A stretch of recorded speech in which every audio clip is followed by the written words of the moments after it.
Coming up in today's newscast, Palestinian terrorists leave a mother and her infant child in critical condition after a shooting attack in the West Bank last night injures 6. Iran reportedly dramatically increases its missile testing program, and 3 Christian holy sites are reopened after sappers remove over 1,500 landmines from around the banks of the Jordan River.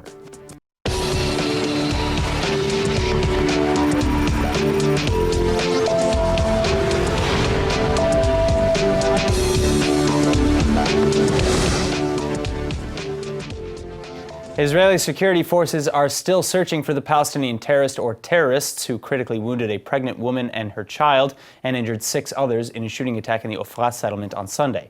Security camera footage shows a car with Palestinian plates pulling up to a bus stop near Ofra in the West Bank, where a group of Israelis were standing, and then someone in the car opens fire as the people scramble to get away. It's currently believed that there were 2 suspects in the vehicle. Troops in the area then, quote, responded by firing towards the suspect vehicle, which fled, end quote. 6 civilians were injured light to moderately, but a 21-year-old pregnant woman was critically injured when she was shot in the stomach during the attack. She was rushed initially in stable condition to the Shaare Tzedek Medical Center in Jerusalem, but according to hospital officials, quote, she arrived in a state of shock and had lost a lot of blood. Her baby was then delivered via cesarean section at just 30 weeks into pregnancy and transferred to a premature infant ward.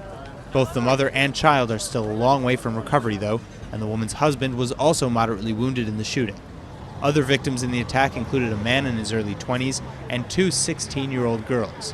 Prime Minister Netanyahu said Israel will not rest until we find these murderous criminals, and both he and President Rivlin wished a speedy recovery to the victims. The Hamas terror group in Gaza, however, praised the West Bank shooting and the, quote, heroes who perpetrated it. And this is just days after the United Nations refused to condemn the group as a terrorist organization. Yair Netanyahu, the son of Prime Minister Benjamin Netanyahu, was in court today testifying in a 140,000 shekel libel suit that he filed against activist Abi Binyamin. But on his way into the courtroom, Yair and his lawyer were accosted by Abi Binyamin's supporters. Netanyahu then explained later in court that he's being threatened and is afraid of what will happen to him outside. Well, here with more is Israeli author and journalist with Yediot Achronot, Ben-Dror Yamini. Ben-Dror, thank you very much for coming back in today again. Thank you for hosting me. All right, so, let's get into it. Is it fair to say that Yair Netanyahu or his father, Prime Minister Benjamin, or his wife Sarah, for that matter, are in mortal danger? I'm not sure about that. First of all, they are well protected by the Israeli Shabak. Mm-hmm. So I'm not sure that they are really under threat. I have just to say that extremism always meets extremism. Yair Netanyahu, again and again, had this kind of expressions. Even, one of them even was anti-Semitic. Mm. It's something which is unbearable. But does it mean that he should be threatened because he said something? No, it doesn't mean. But in both sides, and including Yair Netanyahu himself, they are crossing the red lines again and again.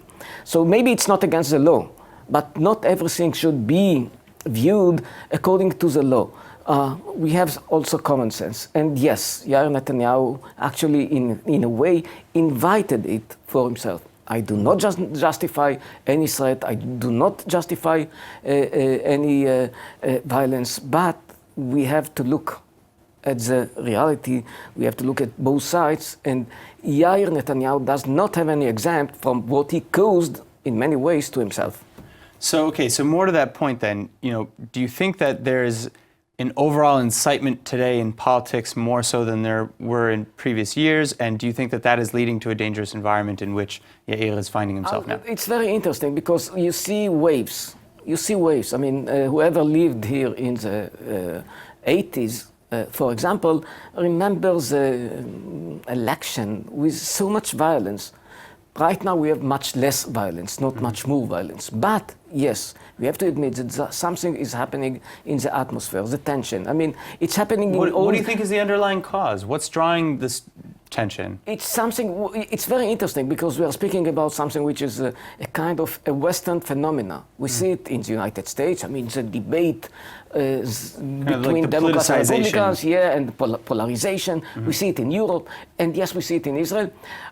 I cannot really estimate, the level of extremism, but it looks like, Israel is part of a huge wave that is taking place in the West, I'm not sure that we are the worst place, not at all. I mean, whoever experienced what's happening in Europe and what's happening in the United States knows that here it's not the worst. But we have to understand that extremism meets the social media, and the social media is inflating extremism. I mean, it's working both ways. Unfortunately, we did not have it 20, 30 years ago because we were not so much addicted to social media. Right now, yes, it is inflating the extremism. All right, Ben Dor-Yamini, thank you so much for coming in, author of Industry of Lies. Thank you so much for coming in. Thank you. All right, now it's been confirmed as Operation Northern Shield advances that the IDF has been urging Lebanese residents to leave their homes in 2 towns over the Blue Line due to explosives likely to come from Hezbollah terror tunnels. The 2 border towns are Kfar Kila and Ramia, and a military spokesperson said that the residents indeed should evacuate their homes as soon as possible. IDF Arabic spokesperson Avichai Adrai explained in a tweet to the residents that, quote, Hezbollah put an explosive barrel under your homes, and we do not know what the consequences of the operations will be for the homes on the Lebanese side, end quote. This is an apparent reference to what may be set off during Israel's attempts to neutralize Hezbollah's tunnel network. Along with the tweets, Adrai also inserted pictures of what cities were at risk, and he circled in red the neighborhoods that the IDF believed would be most affected, adding that the residents' lives are in danger. Netanyahu, meanwhile, called on the international community to condemn and sanction Hezbollah for their operations. IDF Chief Gadi Eisenkot likewise met with top leaders of the United Nations Interim Force in Lebanon, or UNIFIL, to point out the tunnels and how they constitute flagrant violations of UN Resolution 1701, which establishes a demilitarized zone along the northern Israeli-Lebanon border. So far in response, the Lebanese army has only indicated that it plans to enhance their patrol presence along the border, but just this week, Hezbollah photographed IDF soldiers marking a part of the border, and Israel views Hezbollah as both an Iranian proxy and ultimately an arm of the Lebanese government as well. Moving on, according to new reports Sunday from German daily Die Welt, Iran has significantly expanded its missile testing this year, including now a missile that can reach European countries. In fact, Iran is said to have doubled its missile testing in 2018, placing it in clear violation of 2015 nuclear accords signed with Western powers. The same accord, by the way, from which the United States under President Trump withdrew in May 2018, precisely over violations such as this. Specifically, Iran is banned under UN Security Council Resolution 2231 from any activity related to ballistic missiles designed to carry nuclear weapons. And here now with more on the story is ILTV's Lidar Gavelazi. Lidar? Thanks, Aaron. So, according to the German Daily, it obtained documentation from unspecified Western intelligence services confirming that in 2018, Iran tested at least 7 medium-range missiles and at least 5 short-range missiles and cruise missiles. This compared to only 4 medium-range and 1 short-range missile in 2017. As for the missiles, the paper specified that Iran tested 3 different variants of the Shahab-3 medium-range missile, at least 2 tests on variants of the Qiyam-1 cruise missile, and at least 1 Khorram Shahar medium-range missile, which has the potential to reach European countries. The report also said it was possible that the missiles were capable of carrying nuclear warheads, which Iran is prohibited from testing as part of the 2015 international agreement it signed.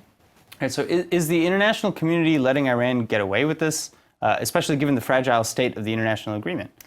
Well, this latest missile testing, which was conducted on November 30th, certainly did not go unnoticed by Western powers. U.S. Secretary of State Mike Pompeo condemned the missile testing and called on Iran to immediately halt these tests, since the development of this particular ballistic missile was in violation of UN Security Council Resolution 2231. In fact, last week, the UN Security Council met for a closed-door discussion over Iran's missile testing program. It was France and the UK that called for the meeting. France said it was concerned by the missile tests, describing them as provocative and destabilizing. Likewise, British Foreign Secretary Jeremy Hunt called the missile test provocative, threatening, and inconsistent, and said Britain was determined that it should cease. Iran, however, has claimed that its missile testing program is not in any violation, as it is defensive in nature. Okay, but still, despite violating the agreement, or at least appearing to violate the agreement and angering France and the UK, Germany, the US, etc., it doesn't seem like any nation outside the United States is really willing to withdraw from the JCPOA anytime soon. So do these new developments, put any international agreement with Iran in jeopardy? So with this latest round of missile testing, Iran is playing with fire, so to speak. After dropping out of the JCPOA in May, the U.S. has been trying to pressure European countries into reinstating sanctions on the Islamic Republic. And this is just providing the U.S. with more legitimacy in their efforts. A little over a week ago, Brian Hook, the senior policy advisor to U.S. Secretary of State and U.S. Special Representative for Iran, took the opportunity to repeatedly call on the EU to reinstate sanctions on Iran over these actions. In fact, again, missile testing such as this, as well as other, bad faith Iranian actions, are also the quoted reasons President Donald Trump decided to withdraw from the agreement in the first place. All right, and by other bad faith actions, you mean sponsoring terror and destabilizing the region in general? Essentially, yes. So it's really up to the EU and the UN now to show how far they're willing to go when Iran crosses their red lines. But so far, we haven't seen any concrete action on their part. All right, well, keep us updated, Lidal, and thank you so much for your analysis. Thanks. Israel opened her doors to delegates from a number of African nations this week for a 4-day seminar on agriculture innovation, though among the guests were representatives from 2 nations that just days prior voted against Israel and the United States by rejecting an anti-Hamas resolution at the General Assembly, Nigeria and Zambia. Other delegations arrived from Ghana, Rwanda, Kenya, Uganda, Ethiopia, and Burkina Faso, and they come as part of the Alliance for a Green Revolution in Africa, or AGRA. The summit also marks the growing relations between Israel and African nations as part of Prime Minister Netanyahu's push to gain support in international forums. Clearly, Netanyahu's initiative wasn't enough on Thursday, though, at the United Nations, but there was some support and proof of concept, as at least the African nations of Rwanda, South Sudan, Malawi, Liberia, Lesotho, and Cabo Verde did vote with Israel and the United States to condemn Hamas terrorism.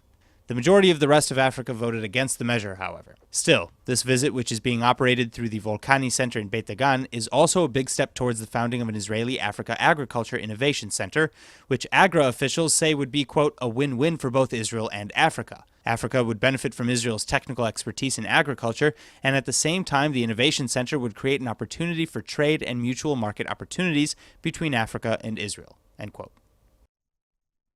Just about everyone at some point in their lives looks for a job, and we try everything from friends to job boards and even social media as part of our search. But now imagine that process being streamlined, autonomous, and personalized for a career that you could love.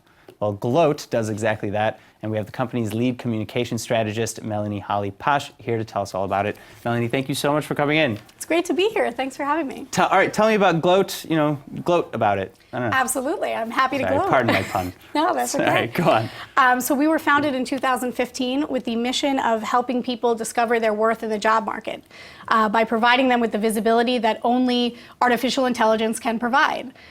So what we did is we built an AI-based marketplace that matches users in real time with only highly relevant career opportunities while they remain completely anonymous.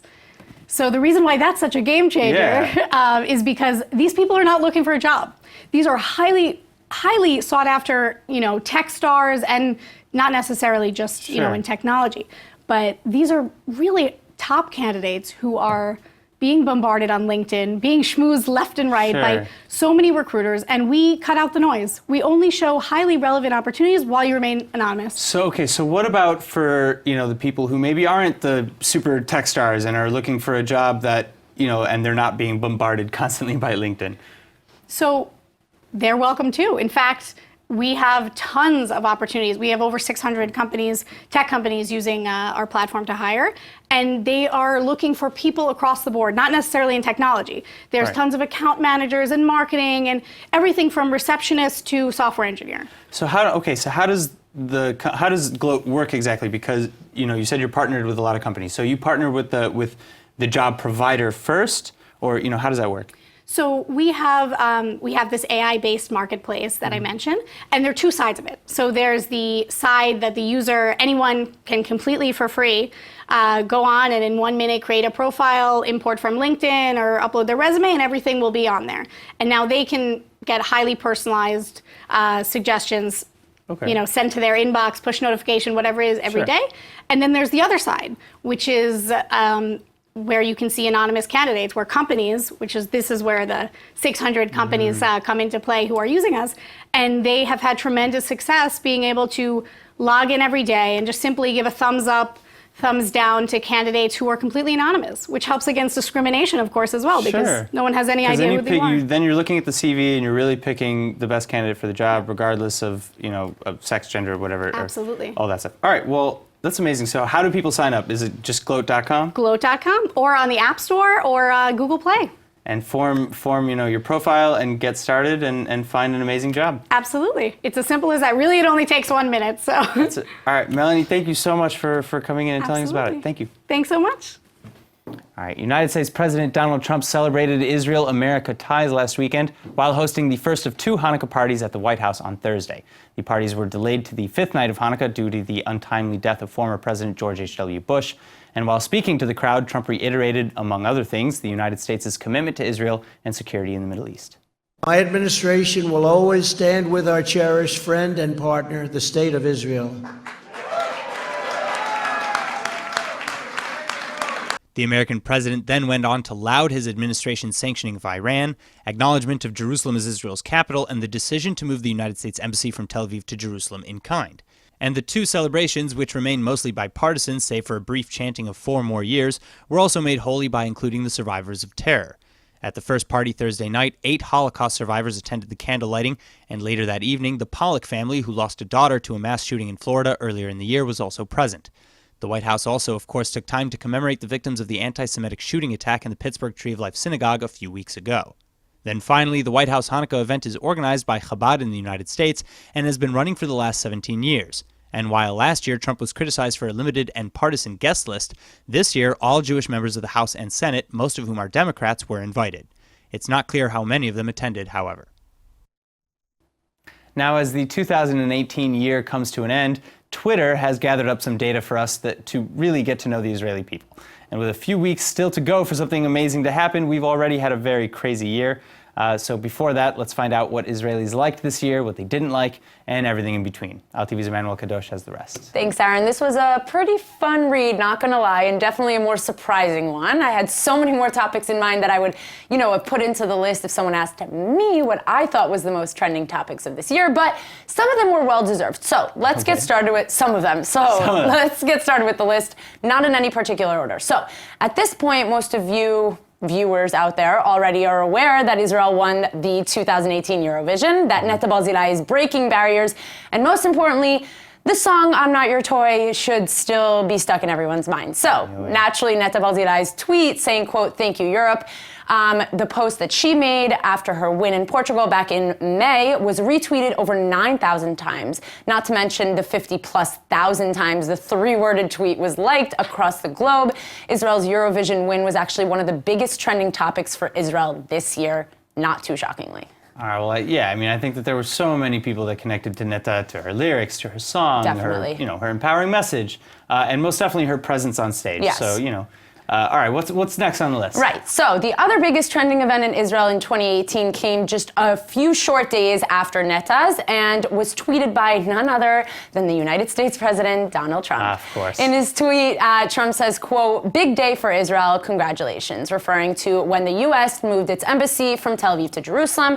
The tweet itself was liked more than 160,000 times and was most liked by Israelis in the past 12 months. That is not shocking at all. No. I mean, come on, those 2 topics were the most talked about thing in the entire country. Yes. There's no way that a tweet congratulating Israel would, on the embassy move out of everything. Especially on the embassy move. There's no way that that's not going to grab amazing attention. Right. So that's expected.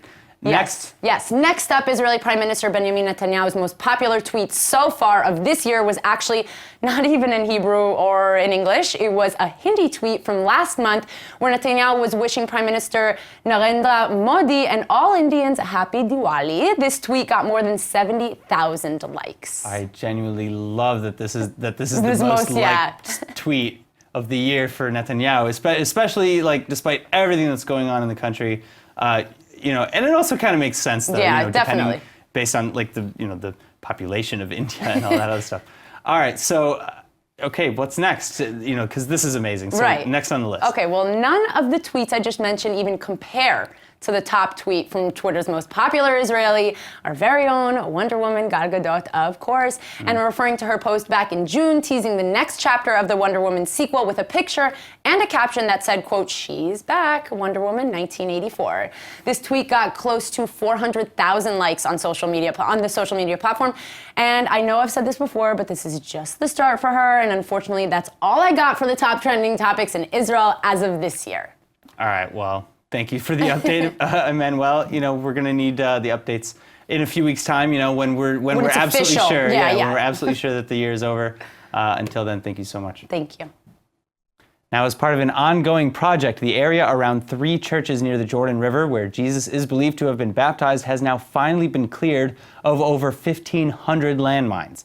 And now, for the first time in over 50 years, the monasteries at the Qasr al-Yahud baptism site will see congregants and pilgrims once again. This is very unique to be in a place like this, that nobody was here almost 50 years. It is reserved at the day it was. Because the area was for a long time an active war zone, the total goal is to clear 6,500 landmines from the area by 2020. And as of now, just 3 of the 7 churches in the area have been given the all clear by the 22 explosive sappers running the project. But considering the Israeli authorities believe many of the targeted areas to be heavily booby-trapped in addition to just being mined, the progress thus far is remarkable. Those in charge include the Israeli Defense Ministry and the British anti-mine organization the Halo Trust. And the Halo Trust, which is a UK-based demining group, has provided 10 million shekels, around $2.6 million, while the Israeli government has provided 6.5 million shekels, or around $2 million towards the project. Up until now, sappers have cleared the Greek Orthodox monastery, the Franciscan chapel, and the Ethiopian monastery of the Trinity. Still yet to be cleared are the Syrian Orthodox monastery, the Russian chapel, the Coptic monastery, and the Romanian monastery. When we will finish this project, this land will be released back to the monasteries, and then people will come here and can use again these churches. I'm talking about the Ethiopian, Coptic, and Russian, and Romanian, and Franciscan, and Greek Orthodox will come here, this holy site, and do their holy pray again. All right, the amazing and ancient Terra Santa, a museum deep in the heart of the Old City Jerusalem, has just reopened its doors, and fresh on display are some of the most ancient and rare artifacts linking Jesus and the world he lived in to the modern day. In fact, even the museum itself is located on the Via Dolorosa, near the Monastery of the Flagellation, where it's believed Jesus and so many others were taken for crucifixion by Roman soldiers. The Terra Santa has artifacts that go back thousands of years, like coins, mosaics, and inscriptions dating back to biblical times, and they even have a rare half-shekel coin, which Jews used to revolt against the Romans in 66 CE. Now, the museum was founded by the Custody of the Holy Land, the Franciscan authority that oversees properties of the Catholic Church in Israel, Jordan, Lebanon, and Cyprus, and the museum's archaeological wing is now reopened to the public, though other parts are still undergoing renovation. But Father Eugenio Aliata, director of the museum, said, quote, "We hope to be completed in maybe 2 years, and we want people to understand that the life of Jesus is very closely connected to this land," end quote. The museum mainly focuses on the origins of Christianity, but all visitors are welcome to learn more about the daily life in the Holy Land thousands of years ago. And now for our Hebrew word of the day. With so much news in the Christian world today, today's word is notzri, meaning Christian. Now, a person can be Notzri or Christian, or can be a Notzri or a Christian too, and they practice Notzrut, meaning Christianity. Also, the word's origin might surprise you. You see, a Notzri or a Christian is also known as a Nazarene, as in from Nazareth, Natzeret, in Hebrew, by the way. So a person from Natzeret or Nazareth, or a Nazarene, would be a Notzri or Christian, kind of like how Jews are from the hills of Judea. It's funny how those words work out that way. Now let's go ahead and take a look at the weather forecast. Tonight should be clear to partly cloudy and cool with a low of around 58 or 14 degrees Celsius. Then tomorrow will be mostly sunny and with very little changes in temperatures. The high should be about 69 or 21 degrees Celsius. All right, that's it for today's news. Today's exchange rate is 3.73 shekels to the American dollar. Remember to sign up for our daily newsletter at iltv.tv, and don't forget to follow us on Facebook at Israel English News and on Twitter at ILTV News. I'm Aaron Porras. Thank you for watching.